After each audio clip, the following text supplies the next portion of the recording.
国家如果没有了年轻人，也就没有了未来。经过3年的俄乌战争，现在的乌克兰就如一个被吸干血的木乃伊一样，年轻人几乎灭绝，剩下的一小部分也已失去了灵魂。每天伴随他们的也只有枪火炮鸣与悲伤绝望。但今日之果皆为昨日之因，今天乌克兰的种种恶果，皆是他们曾经选择与恶魔共舞种下的因。欢迎打开盒子里的秘密。本期我们来说说乌克兰被恶魔吞噬的2代人，看完你就可以了解到一个国家是如何被吞噬的。近日，特朗普与拜登罕见地达成了共识，要求乌克兰必须降低征兵的年龄，否则将减少对他们的援助，并提醒乌克兰18岁的士兵上战场是非常重要的。别的国家18岁的孩子大多还无忧无虑地生活在象牙塔里，但乌克兰的孩子们却要在这个最美好的年龄里扛着枪，用鲜血去灌溉着战场。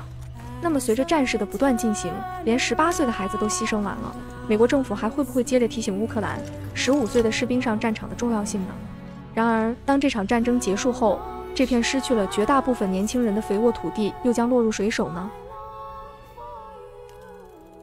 ？1991年12月，乌克兰脱离了前苏联，正式独立，其占地面积虽只有60万平方公里，却拥有世界上最多的黑土面积，向来有着欧洲粮仓的美誉。加上从苏联继承的强大工业基础与军事实力，毫不夸张地说，当时的乌克兰怎么也算得上是一个强国。但在接下来的30几年里，它将一步步被恶魔无情地撕碎，而陪葬的是乌克兰几乎所有的年轻人。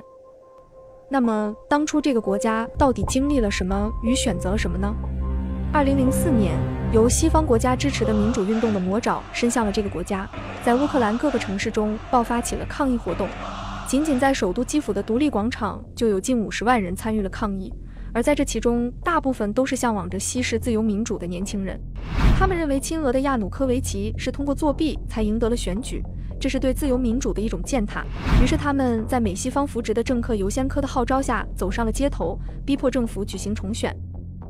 而这一切的背后，其实就是美国为颠覆别国政权的惯用手段。据悉，美国的国家民主基金会为此次颜色革命提供了超过6500万美元的资金，最终如愿以偿地让亲美的尤先科在重选中获胜。获胜后的乌克兰年轻人再次走上了街头，向全世界炫耀着他们的胜利，迎接着他们的自由与民主。而这位被乌克兰年轻人寄予厚望的尤先科当了6年总统，只能用治国无方来形容他。不但没能提高人民的生活水平，乌克兰的 GDP 增速从2004年的 12.11% 降到了2009年的负 14.76%。面对不停下行的经济、狂飙的通胀与犯罪率，毫无作为的亲美政客在2006年放开了法律限制，极大地降低了对卖淫行为的惩罚力度，致使色情业开始在乌克兰猛增。由于乌克兰美女成灾，从而吸引了全世界的浪子前来采花，一定程度地带动了经济。而代孕产业在乌克兰也得到了蓬勃发展，价格只需要2万美元左右。此时的乌克兰也彻底地从欧洲粮仓沦为了欧洲子宫。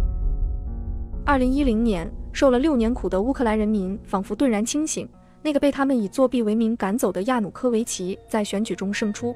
为了挽救国家于危难，亚努科维奇加强了与俄罗斯的关系，放弃了前任尤先科加入欧盟和北约的幻想。但这个决定也彻底激怒了乌克兰的亲西派，他们联合美国在2014年再次推动了更大规模的颜色革命。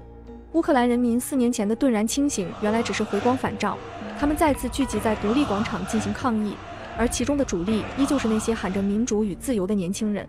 随着人数的增多，队伍的规模越来越大，少数暴力分子开始打砸抢烧，局势逐渐变得无法控制。为了支持乌克兰的年轻人争取自由的行为，美国多名政要频频到访乌克兰。时任美国助理国务卿的纽兰甚至亲自下场，为抗议者分发三明治，并表示美国人民将和你们一起争取民主与自由。这次颜色革命最终导致亚努科维奇逃亡国外，标志着乌克兰的亲俄派阵营彻底土崩瓦解，亲欧美派掌握了绝对的优势。从此再也没有人来阻碍乌克兰的年轻人去得到他们想要的自由与民主了。在这场混乱中，乌克兰100多家银行倒闭，通货膨胀达到了惊人的36%，人均 GDP 降到了欧洲倒数第2，数百万人无奈地离开了这片土地，外出求生。在2019年1月21日，失望透顶的乌克兰人民把希望寄托在一名喜剧演员身上，让泽连斯基成为了乌克兰的第6任总统。但乌克兰人似乎忽略了他的犹太人身份，他的一系列操作也最终将乌克兰带入了万劫不复之中。2022年，俄乌战争爆发，战争的巨大开销让已经贫弱不堪的乌克兰不得不接受美西方的援助，但这些援助并不是免费的，不但所有的资金都属于贷款，而且支援的军火也都需要按市价折算成贷款。为了偿还这些贷款，泽连斯基把乌克兰所有值钱的国企一口气打包卖给了美国的贝莱德公司，从而偿还了其中的500亿美元债务。而这家贝莱德公司的控制人，也就是大家熟知的犹太资本利益集团。贝莱德掏出的500亿美元也并不是给乌克兰政府的，而是用于偿还贷款，直接给到了美国政府手里。也就是说，美国通过一系列的操作，1分钱没花就白捡了一个乌克兰。到如今，乌克兰1700多家企业被吞并，同时背负着2000多亿美元的外债。而随着美国的获利结束，对乌克兰的支持力度已经大不如前，乌克兰年轻人的生命也被当成了消耗品使用。根据英国《泰晤士报》的统计，乌克兰15到35岁的年轻人基本腰斩，其中20岁左右的男性从战前的20万下降到7万，女性从战前的20万下降到了5万，其中女性的下降率比男性的还要多。然而，这并不是因为这么多女性死在了战场上，而是因为欧洲其他国家对乌克兰年轻女性的接纳，对她们大开方便之门。至于为何接纳她们，个中缘由，相信大家应该也是明白的。